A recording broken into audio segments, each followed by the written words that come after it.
Agora sim, vamos chamar o nosso entrevistado do dia, Daniel Telles, que é sócio da Valor Investimentos. Daniel, muito bem-vindo, obrigada pela sua participação. Vamos falar sobre essa perspectiva de shutdown, de fechamento do governo americano, entender exatamente o que isso significa, quais os resultados, as consequências, mas antes eu quero puxar um pouco a sardinha para o nosso lado, porque o cenário aqui também, apesar dessa alta da Bolsa, da baixa do dólar, anda um pouco nebuloso. Primeiro eu quero saber, retomar aquela declaração do Galípolo, que me pareceu assim, muito contundente nesse evento do Itaú, falando, olha, as expectativas de inflação estão desancoradas, a gente vai continuar firme na perseguição dessa meta de 3%. E, por outro lado, Fernando Haddad disse, vamos manter a meta fiscal para o ano que vem. Em algum momento, esses dois objetivos de Banco Central e da Fazenda podem ser contraditórios? Quer dizer, se por muito tempo você mantiver essa Selic alta, você vai bater ali na frente na arrecadação, o governo federal deve diminuir essa arrecadação, deve cair a receita com a desaceleração da atividade econômica. Isso pode trazer mais um problema fiscal para o governo Lula em pleno ano eleitoral. Você vislumbra essa possibilidade? Como ela se daria? Bom dia, Amanda. Obrigado pelo convite. Sem dúvida, é contraditório, porque um dos parâmetros de dívida pública justamente é o pagamento dos títulos públicos, né, do que o Tesouro está emitindo, como é que ele vai honrar com essas dívidas, né? O Brasil ele se tornou um país extremamente atraente para o movimento que a gente chama no mercado de carry trade. Você tem ali um financiamento mais fácil em alguns países, você leva via fluxo cambial para um país que tenha investimentos considerados seguros e atraentes, seja via bolsa, mais especificamente via mercado de juros, como no curto prazo a gente está olhando para isso agora no Brasil. E aí, lá na frente, o Tesouro, o governo, ele vai precisar pagar por esses títulos. O país ele não pode, né, declarar default.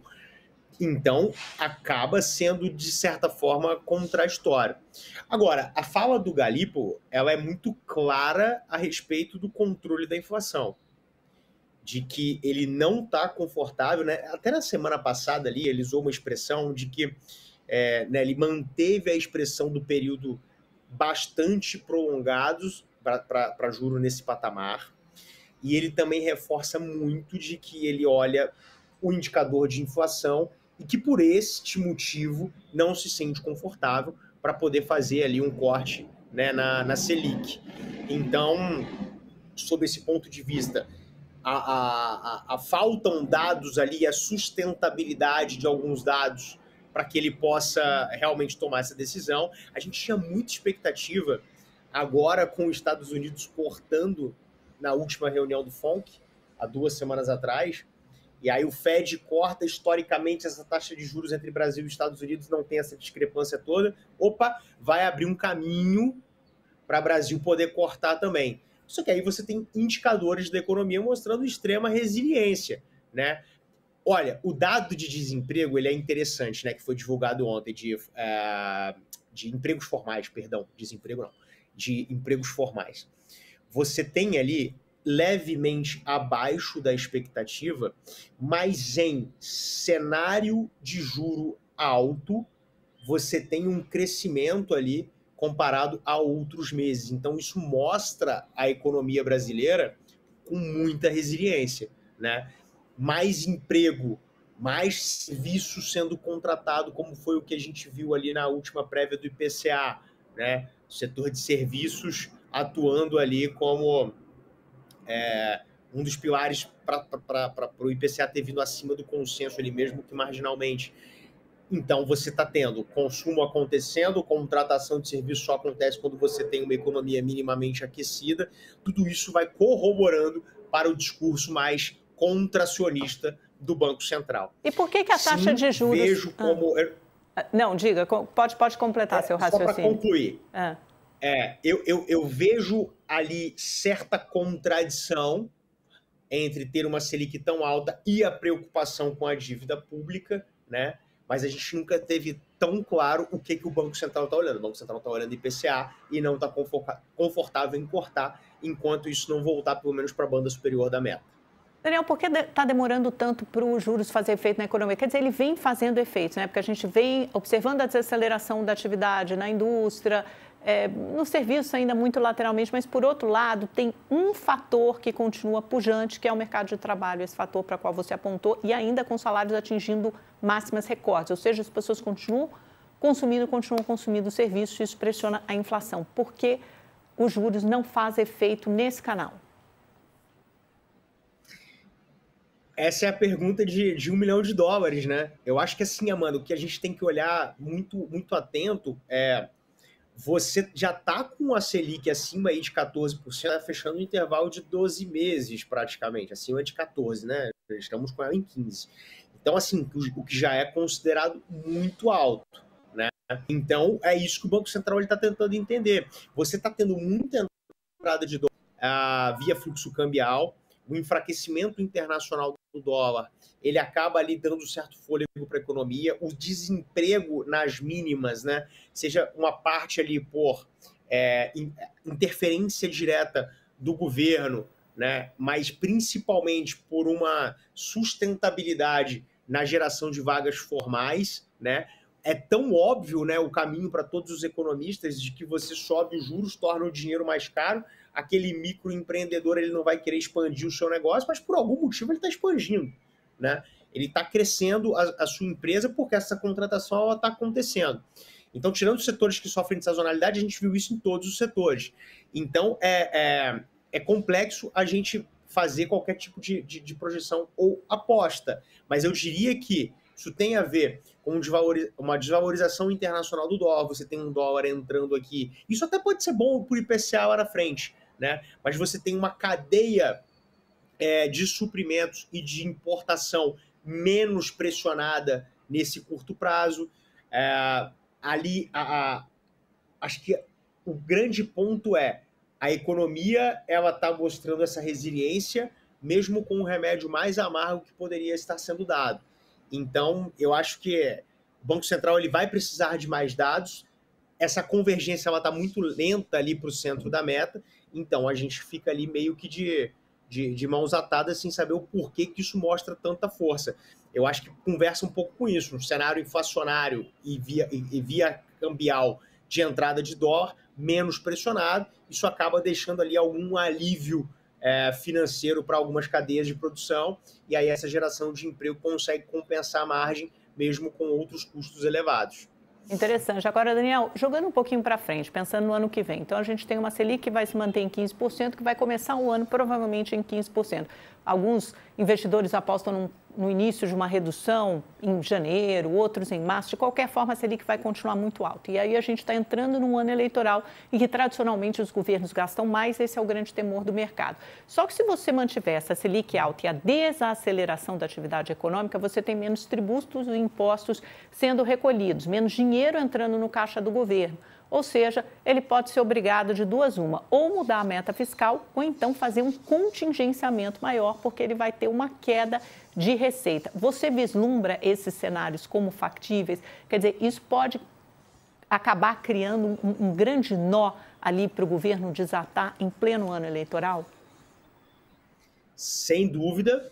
Eu acho que a fala do Haddad ela já começa a dar o tom ali. Qualquer coisa diferente também, né, do que ele falou agora na última fala dele, né, de que vai cumprir a meta fiscal, geraria um caos enorme no mercado. Deixa eu dar 2 passos atrás, Amanda. Olha só, quando a gente, lá em novembro do ano passado, o governo anunciou que faria uma apresentação de um pacote de gastos, né, e que aquilo ali veio e frustrou totalmente o mercado, a gente teve dólar batendo 6,30, gerou uma queda de, acho que no acumulado ali, bateu quase 20% na Bolsa, 15% na Bolsa, a Bolsa chegou a bater 115 mil pontos, muito por conta dessa expectativa. O mercado ele sabe trabalhar com expectativa, mas ele não sabe trabalhar com incerteza.